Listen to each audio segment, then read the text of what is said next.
Hi everyone, Angela, the angelic Arcturian starseed, transmitting for you guys once again. So, how's everybody doing? Is everybody hanging in there okay? We've been in some really intense purging cycles for months now. This has been an ongoing thing since, geez, it seems like May. It seems like it started in May really strong.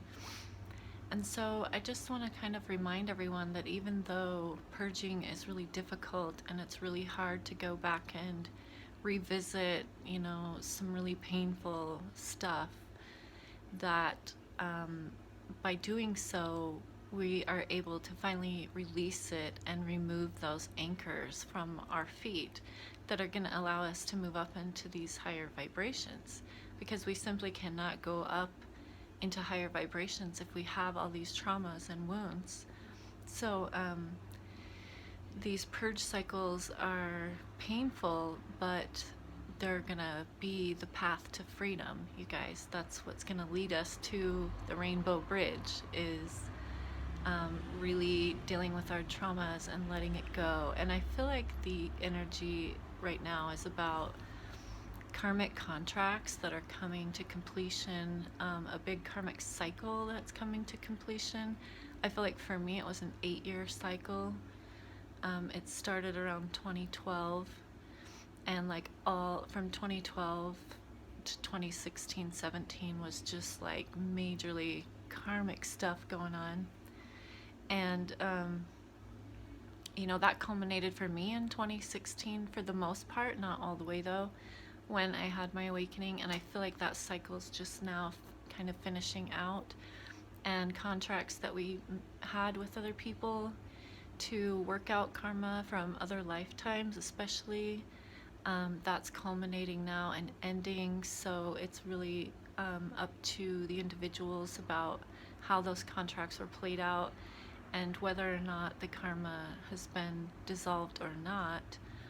I don't think this is our last opportunity forever to dissolve karma with these people, but I think it's the last opportunity in this cycle.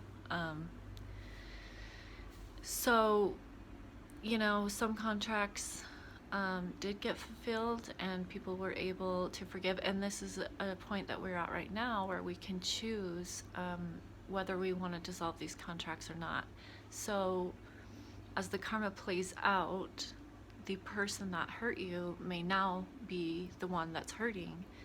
And it's up to us how we handle these people now. Do we want to handle them with anger and rage and hatred, or are we going to flip the karma by forgiving them and showing them love and compassion? Of course, with our boundaries firmly in place, but instead of being angry and judgmental and hurt, we release that wounding within ourselves, and then that allows us to have forgiveness for the other person. And once there's forgiveness there, poof, the karma dissolves. Like, you've done it. And I think a lot of these cycles have carried over from multiple lifetimes.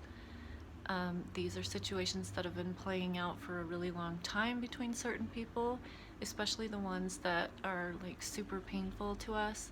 I know for me, I'm dealing with some stuff that's incredibly painful, and I know that it goes back several lifetimes, and it's about me being in a state of disempowerment and taking back that power again. So for me, as much as I could be angry and hateful at the person who's disempowered me lifetime after lifetime, if I really want to dissolve this contract and this karma, I can choose to forgive, and that's not easy to do. But we have to remember that forgiveness is not saying that what they did to us was okay. It just allows us to unshackle the anchor from our ankle and to rise up into these frequencies where we belong. Because as long as we're holding resentment and anger towards others, it's gonna keep us down on that vibration. So it's super important, guys, that we're releasing, not resisting, these uncomfortable feelings, and I know our instant reaction is to want to resist them and not deal with them because they're really painful. But let's really sit in our pain and really release it and try as hard as you can to find forgiveness for the people that hurt you and some of these difficult contracts that have played out in this lifetime, but also in others. You got to remember some of this stuff goes back many lifetimes. So, you know, releasing is our path to freedom, purging is our path to freedom, and that's going to lead us to the 5D Rainbow Bridge, you guys. So just hang in there. I feel like it's almost over. I feel like after these eclipse cycles, things are really going to shift and move forward really quickly for us in our destined directions. So I feel collectively we're all exactly where we need to be, and we're on the right track, and we're kicking booty in this ascension process. So keep up the good work, keep sharing the love, keep forgiving and showing compassion for others. You guys, that's the most important thing, is that we're fighting hate with love and not hate with hate. So love your little spiritual booties off, and I'll see you guys next time.